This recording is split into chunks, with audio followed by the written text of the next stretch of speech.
Everybody and their mama has heard about muscle building and muscle building progressions and progressive overload, but the problem is too often people don't do it correctly and then don't see the results that they want to see. So today we're going to talk about how to do it correctly. Today we're going to talk about muscle building progressions.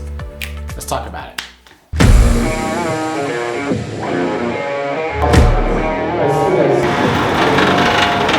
It's just a little bit harder. How did you make the final than being put?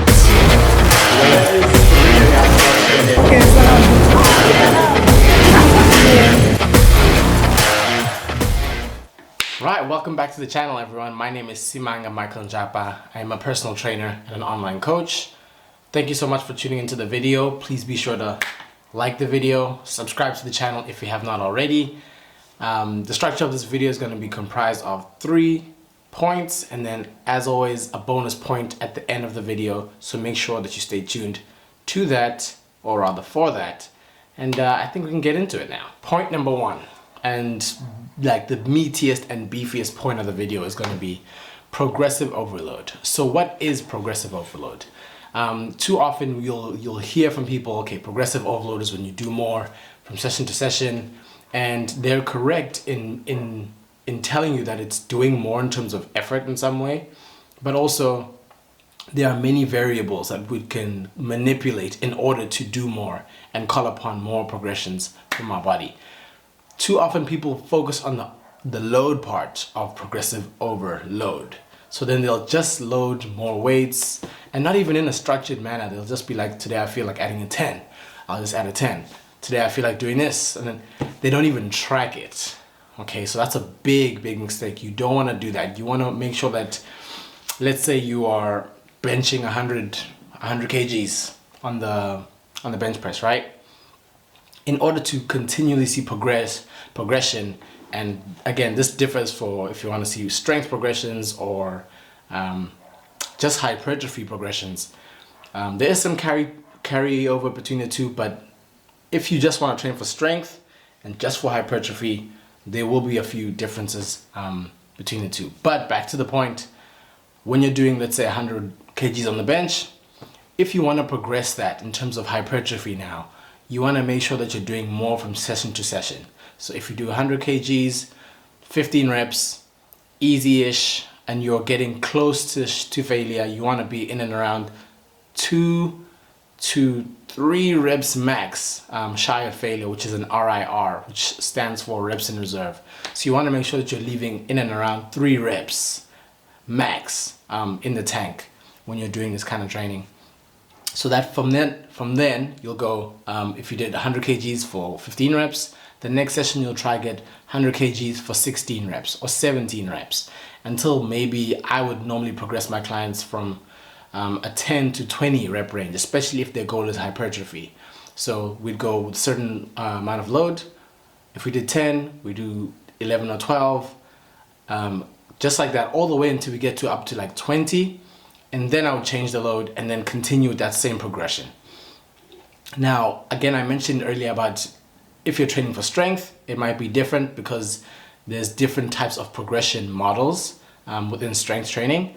But like, let's say, for instance, with powerlifters, for instance, most of them tend to gravitate to the linear progression style, where they might increase load from week to week. The load will increase, but then the volume will decrease as the weeks go. But with both, they normally have about 4 to 5 accumulation weeks, which is a week on week on week on week, where you are progressing the amount of stimulus and amount of fatigue, of course.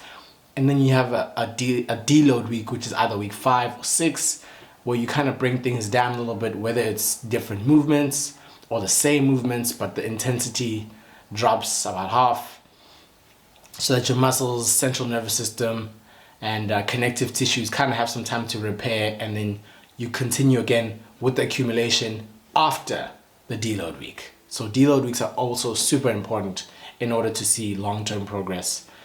Not just for your body, but also for your mind a little bit, you know, because sometimes, you know, you're human and training the same way can get a little bit boring or fatiguing or whatever. So those are really important to put in there. But long story less long, just to cover and sum up this whole point is progressive loading. Progressive overload is mainly about varying the stimulus, making sure that the workouts are getting harder over time. And you can do that by manipulating your repetitions, by manipulating the amount of load on the bar, the way in which you do the actual exercise, so your form and technique, which is kind of leading into the next point. But your rest times, you can shorten your rest times, you can shorten,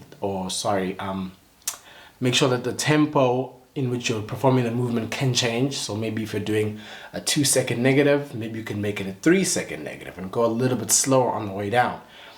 So there are a lot of ways to progress things over time, but pick one of those and then stick with it over time. Make sure that you have about 4 to 5 weeks of continuing to up the stimulus for every exercise that you every exercise that you do, and then make sure you have a deload week either on week 5 or week 6. Because again, those are going to be super critical in terms of your body staying in shape, your body staying in a place of, okay, we can continue to make progress, and you haven't violated the stimulus to fatigue ratio.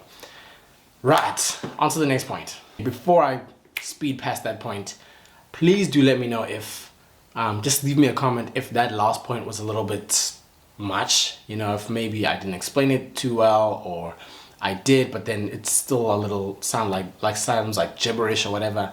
Just leave me a comment in the comment section or get a hold of me on Instagram. I'll leave my Instagram in the description below. Point number 2 is variety in training and training techniques.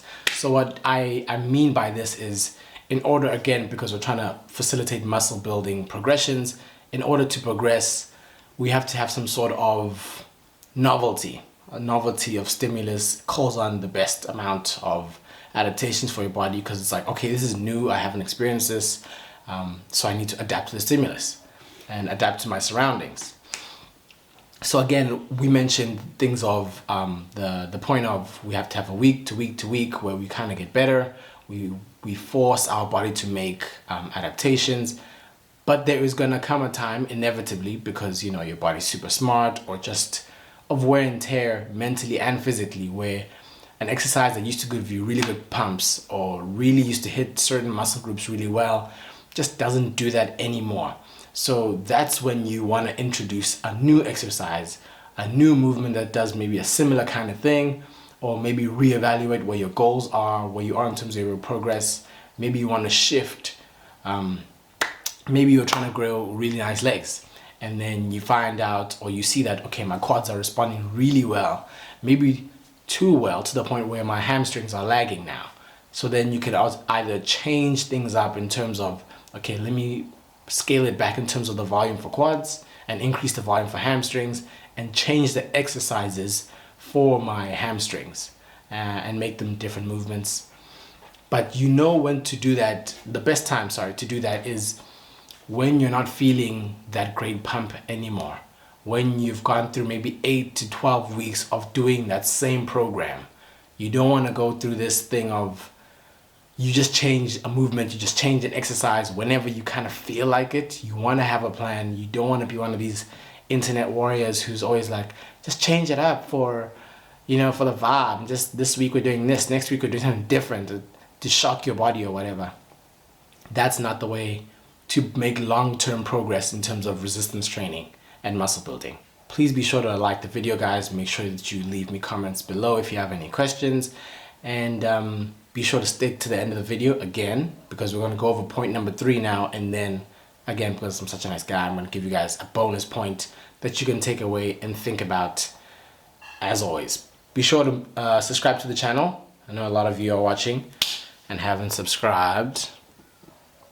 I touched on this one a little bit earlier, but this one talks about proper form and proper lifting technique. Another way that we can progress our lifting or muscle building progressions is not just by adding more weight, adding more reps, but actually taking time to make sure that we're executing the movements better. Because if we execute the movements better, we're potentially going to get more gains, because we're activating the muscles that we're supposed to be and not activating the ones that we're not supposed to be. and we're getting more out of the muscles that we're supposed to get more out of, which most likely will correlate to more growth over time. But just make sure that you're patient. Just make sure that you're consistent. Excuse me. If you are not patient and you're not consistent, all these things that I've mentioned in the video are not going to work. You can have the best program in the world about like Jeff Nippard and BioLane, Dr. Lane Norton, sorry, and Mike Israetel could have put that thing together, you know, and Jared Feather, all of them, all the guys, you can name them. They could have put that whole thing together, but if you don't do it consistently, you're just not going to see what you want to see. Nothing works without consistency. You're not going to reap the rewards of long-term success if you don't do this for the long term. You know, I feel like that makes sense, but at the same time, it's one of those points that as a fitness professional, I have to keep relaying to people. Like, that's why some people who train like bros and aren't as clued up on all this kind of stuff are more ahead of other people who are, because they're just more consistent. They're in the gym more consistently. Their muscles are getting hit more with those kind of stimuli, more consistently, and they're winning because their consistency is one of the biggest things for success in anything, not just fitness. Okay, I hope that was helpful. Be sure to subscribe to the channel, like the video if you have not already. I'll see you guys in the next one. Thank you for watching.